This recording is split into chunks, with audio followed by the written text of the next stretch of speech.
Welcome and thank you for coming.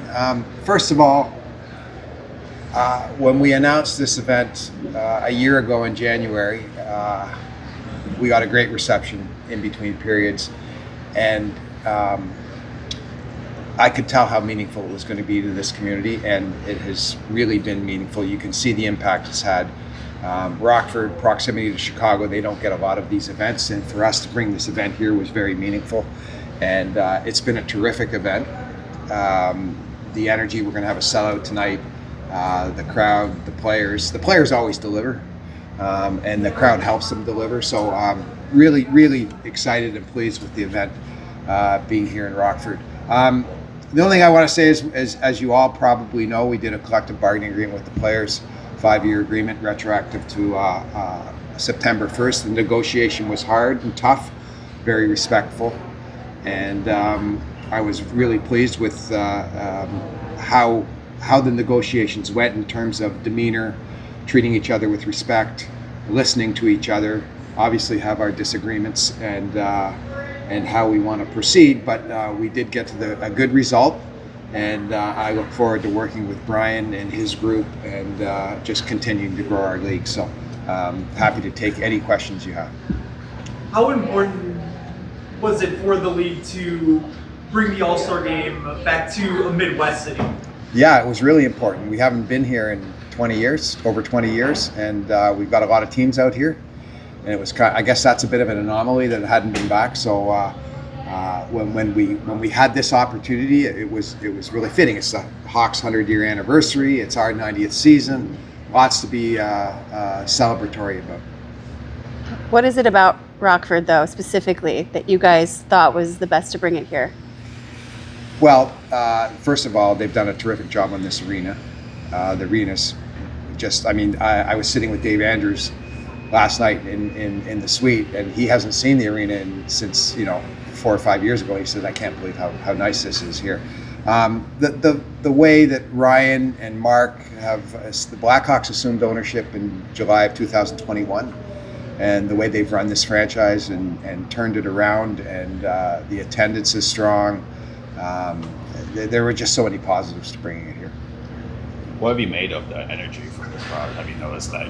Have you noticed that it's been a little while since? Yes. It's been to have a full building. We don't always have full buildings in All-Star, and we didn't have one last year in Coachella Valley. But have a full building, and people are so genuinely excited about having this event here. And the players feed off that. Make no mistake about it. The players feed off that. I think you'll see that tonight. Like I said to you, our players always deliver a really good event, and part of that is the crowd. And we had that in Laval and San Jose, and we had it in Coachella Valley last year. But the ones that stick out for me are this one and Laval in terms of energy and crowd participation and getting the players going. I know that all-star events across all the sports are kind of fading out. Why do you think it's important for the AHL to keep continuing to do this event that highlights the best of the best? Well, I think I don't want to speak for the other events or the other sports. I think it's our players. Our players deliver. Our players compete. We've seen some of the other sports that struggle, and the players. I'm not casting any blame, but they don't try as hard. They don't check. They don't play. They don't try and defend or anything. Our guys take pride, and they want to win, and they want to compete.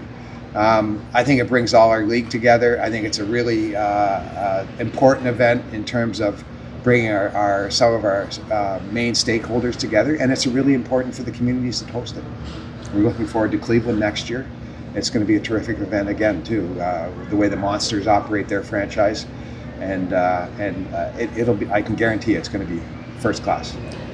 I asked you last year about Hamilton, and they want to return to the AHL. Where is Bridgeport and Hamilton right now in the process of moving that franchise?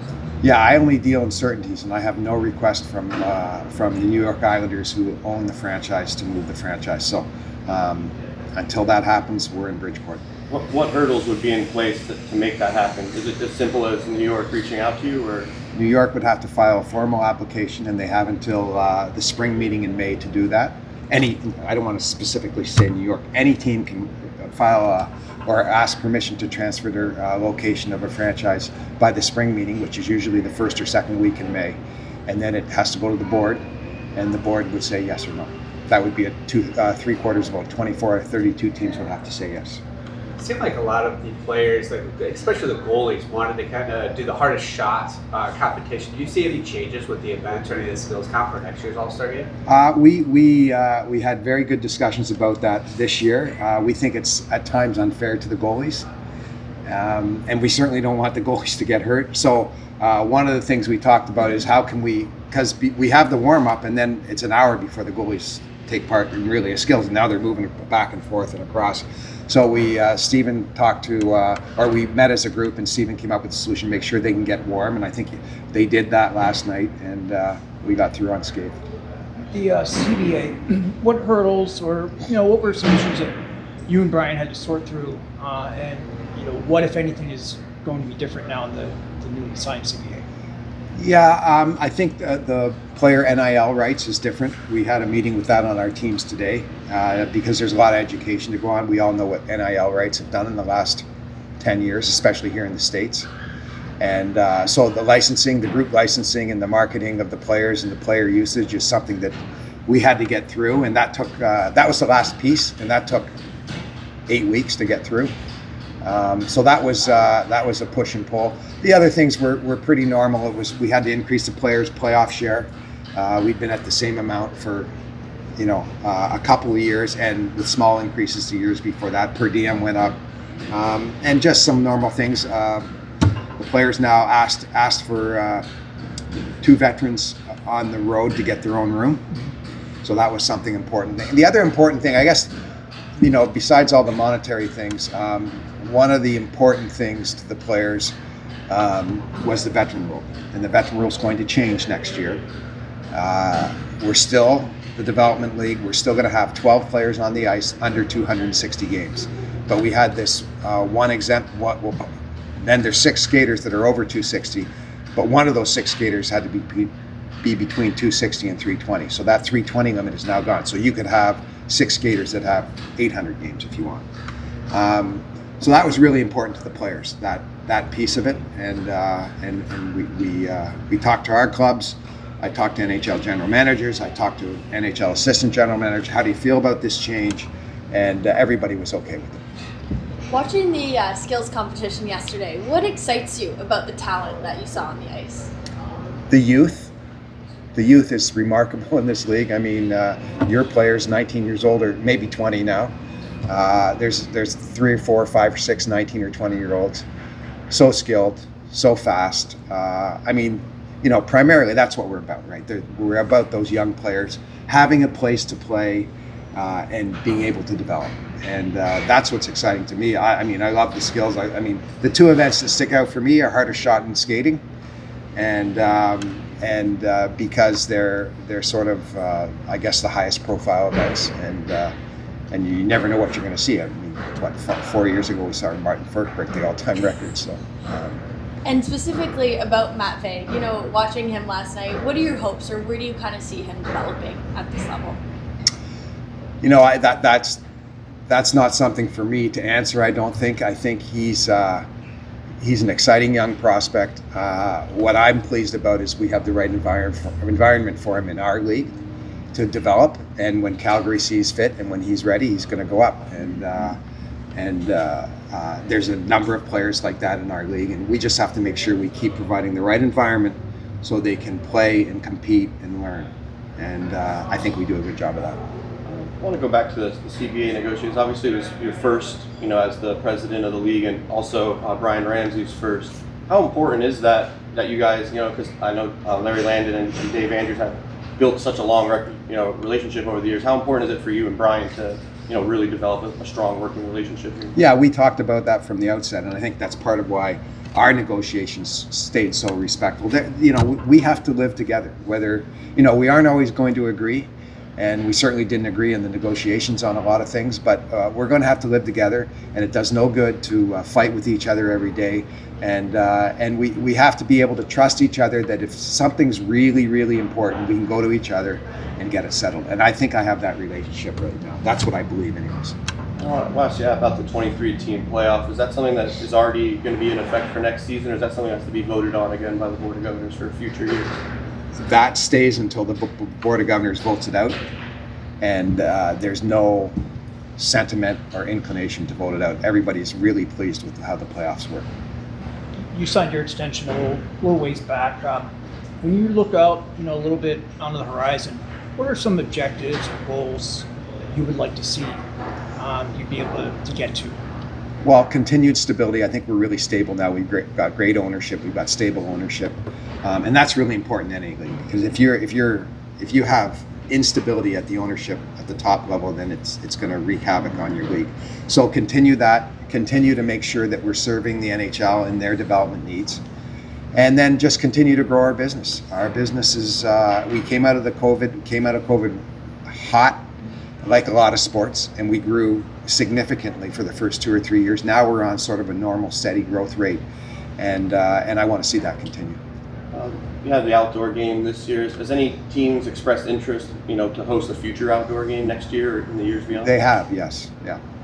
I'll let them announce their intention or their interest. Something that might be further along that might be announced in the near future, I think a little too early to say for sure. Yeah, a little too early to say for sure. But teams have expressed interest, and I don't know how many of you saw the outdoor game. It's a terrific event. We got a little bit unlucky with the weather. -8 was the coldest pro hockey outdoor game in history. And I was sitting we went to the rink, the field early, and we had a nice little warm spot to watch the game, and there were people there an hour before. I couldn't believe there were people sitting in the stands an hour before, but they're great events, and once again our players delivered. It was no question about playing, and we had a very competitive game. Yeah. Maybe sort of along the same vein, is there any talks of working with the NHL? I know they have a lot of outdoor games, and where maybe you could showcase the AHL affiliates in a similar setting. We haven't had any of those discussions. Have you guys seen from the expanded playoffs, from a monetary wise, have you guys seen good results from that? I know from development wise, there have been good results from that, but has it been fruitful on the money side for you guys? The early rounds of the playoffs are never really fruitful for our teams. They're hard sells. So whether we're playing, and I don't think it's what round you're in. I think it's how close it is and the unpredictability from the regular season. A lot of our teams, I think of the Pacific Division especially, who have to fly pretty much everywhere. A lot of them don't know who they're playing until I think there was a game in Calgary last year on Sunday, and nobody knew who they were playing. So those are really hard games to market. So it's not a function of there's too many playoff games. It's a function of it's the first week or second week. So as we go on, and there's a little more certainty and predictability, then it works money wise. But the first 1 or 2 rounds is all about development. Our stakeholders wanted more important games, not just playoff games, but games leading into the playoffs, and we've delivered that. If you look at our races, there's very few teams that are out and playing meaningless games, and even in the beginning of April. So the playoffs have delivered in spades on that. And the one thing that I cite to our teams all the time, and I'm going to stop citing it because the records are what the records are. I was fearful when we went into this that the teams that got buys would get upset because they sit around for 10 days or 12 days, and then they have to go ahead and play against a team that's already come through. And the records are phenomenally in favor of the favorite team, so no concern there anymore. Until this year when they all get upset. There's still 10 teams in the Pacific Division. Is that something that you'd like to see change, moving forward or in the future, to maybe where it's a little bit more balanced from, division to division? Ideally, yes. That's a Pandora's box, though. They all signed up to go to the Pacific Division. They all like being in the Pacific Division. And maybe there's an opportunity at some point, just like there became an opportunity to get schedule unification. When I took this job in 2020, I told the board, we're going to get there. I just don't know when. And we got there. We got there in like a year. And I wasn't expecting to get there in a year. It just, the circumstances became fruitful for that discussion. So nothing imminent there, but I don't like the imbalance of the divisions. I don't think anybody does. With this being a development league, do you see any future alignment with some of the rules in the NHL, like offside review, goaltender review, or goal challenge there, for the development of the video coaches especially? We have a video review subcommittee that it meets regularly, and we are discussing those points right now, especially offside and goaltender interference. So I think especially with goalie interference, you better be careful what you ask for. I'm not sure it's going to solve the problems, because I think everybody in this little area here could look at the same play and we'd get 50% that would say it's yes and 50% that would say it's no. And we all know hockey. I think offside, we finally have the capability to do it. We have cameras on the blue line now, and you're never going to be. There was a play in Calgary this year that was an overtime game that was a really close offside, and we had a younger official there who, I think it was his first AHL game, and he waved it off, and they went in and scored. It was the visiting team, you might remember. Yes, I do. So I went down to the room afterwards. I just wanted to see it on our blue, and I think the referee made the right call, but I can't tell you for sure it's 100%. But I think we can be 98, 99% of the way there with offside. So that's something that Stephen, who's behind me here, and his committee will decide if we want to move forward on offside reviews. What I don't want, we're at 2.5 hours of playing games right now. So by the time they drop the puck to the time it ends, we average 2.5 hours. I do not want us to be 245 and 240 and 250 and creeping up. That's not a place I want to go. What can you say about the state of officiating in this league? Because I know coming out of the pandemic, you got a lot of guys leave, and you had to bring a lot of new people in, with no or limited experience at the pro level. Do you feel like overall it's getting better, or still room for improvement? I'm pleased with the development of our officials. Look, we're a development league. The players are here to develop, the coaches are here to develop, and the officials are here to develop. Every official that you see in the NHL has come through our league, and with the support of the NHL, they provide some contracted NHL referees that do half and half, and they have a whole litany of prospects too. And some of them have experience, and some of them don't. And I'm very pleased with our officiating and how we develop officials. Obviously, on a night-to-night basis, there's going to be mistakes made. It's a human sport played at an incredibly fast speed, and it's hard to officiate. So there are mistakes made, but that's why we have a department and why we have support from the NHL, and they're here to learn too.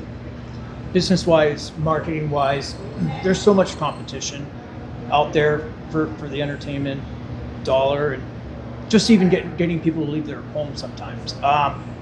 What are some ways that you would like to see, maybe to raise the league's profile even more, get to different audiences, and just market going forward? Yeah, and I think we've done a really good job this year. Our group sales are up 6 or 7%, so our teams are really doing well group sales. What we're suffering at is the single game ticket buyer, and that's sort of what you're talking about is the single game ticket buyer. I don't have a magic elixir for that right now. I will tell you that all sports, whether it's Major League Baseball, it's the NBA, they're struggling with the single game ticket buyer because there is a lot of competition out, and we have these platforms, streaming and broadcast, that are incredible, and a lot of people would just prefer to stay at home. There's nothing like the in-game experience, so we've got to find ways to, and I know Courtney in our TBS department is working very hard to try and find that solution to help our teams increase their single game ticket purchases. I want to ask about the AHL Player Safety Committee.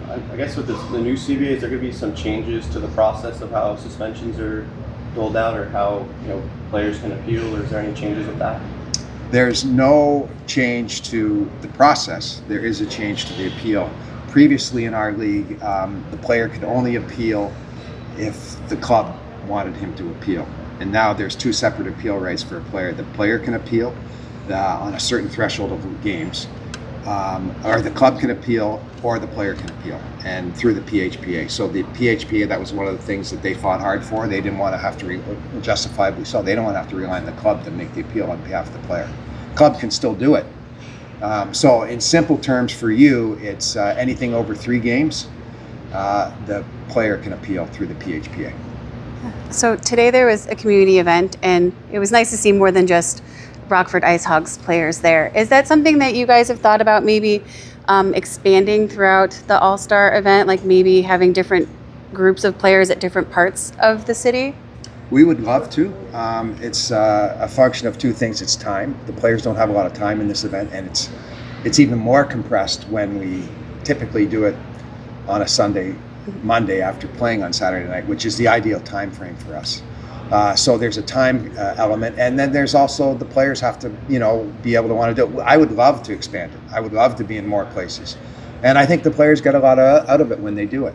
And I've talked to Brian Ramsey about it too. Is there anything that we can do together maybe to amplify that? So something on, that we'd like to talk about, but there are some constraints involved with it. Now, you guys also have this newer mentorship program.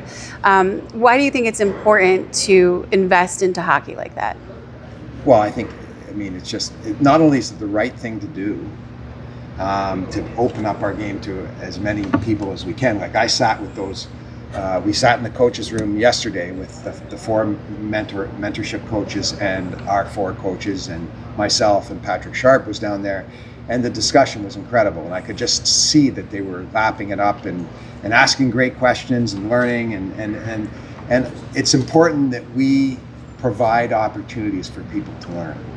We want to develop, and it's not just the players. Again, we want to develop as many people as we want to develop all you, so that maybe you're beyond the AHL someday in covering things. So it's important that we are as inclusive as we can be, and we expose our game to as many people as we can. Yeah. A few years ago, we discussed safety of the players off the ice and programs where they could report. Is that something that still you guys are still having in the league? I should be able to report. Yes. Okay. We have the Respect Hockey Culture Center, which is all our players know about, and if there's a problem, they can dial on or report on an anonymous basis or on a name basis if they want. On the CBA front, just obviously development's your bread and butter, but you talk to a lot of veteran players, and they'd like to stay, and rather than going chasing contracts around Europe and Russia. I guess what would your message be to them that, with the veteran rule, that some of them get squeezed out, even though that they're still oftentimes not even 30, and they're really kind of maybe just hitting the stride in their careers? Yeah, that's a difficult one. I think if you focus on what is really important to us and to our NHL stakeholders and teams, it's development, and we've got to provide the environment for that development. Now, I said this morning: development doesn't happen with 18 young guys out there. You're going to get your team crushed on a nightly basis, and that's why the Patrick Browns and Jason Megnas and those pros that can really teach off the ice, push when the player needs to be pushed, take him aside, because this league can be an unforgiving league for a young guy. We've all seen so many 18 and 19-year-olds coming here and get overwhelmed for 3 or 4 months, and sometimes the player needs somebody to say, look, it's going to be okay. This is just a little moment in your career. Failure's temporary. You're going to be okay, and that's why these players are so valuable. What I'd say to all the older players: be one of those players. And just along that development front, lots of talk and speculation with the new NHL CBA bringing 19-year-old first-round picks in. Where do things exactly stand with that now in terms of how the AHL fits into that, and how will the league adjust, I guess, to that?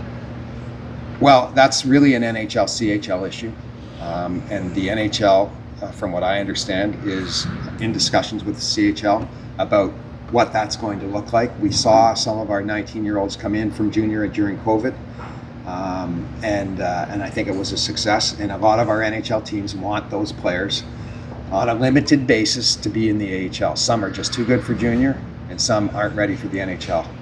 And I know when I was a general manager in the National Hockey League, I experienced that, and an assistant general manager. The player, and you knew you were going to get the same player back 12 months later.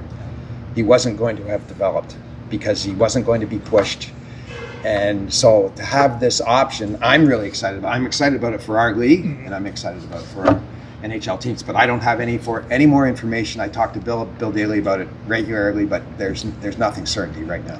And just along those lines, what could that do for the league's profile if it does happen that you're getting 19-year-old first-round picks just 1 year removed from the draft, in terms of raising the league's profile and really getting some real name players? It's certainly not going to hurt, and we're going to get high-end players. I think of the player Zane. How do you pronounce his last name? Zane Parekh. He's a perfect example, right? He's kind of goes to the NHL. We're all excited about him, and it's an unforgiving league, and it's tough. And then he comes to our league, and he's playing free, and he's having great success, and that would be great for his development.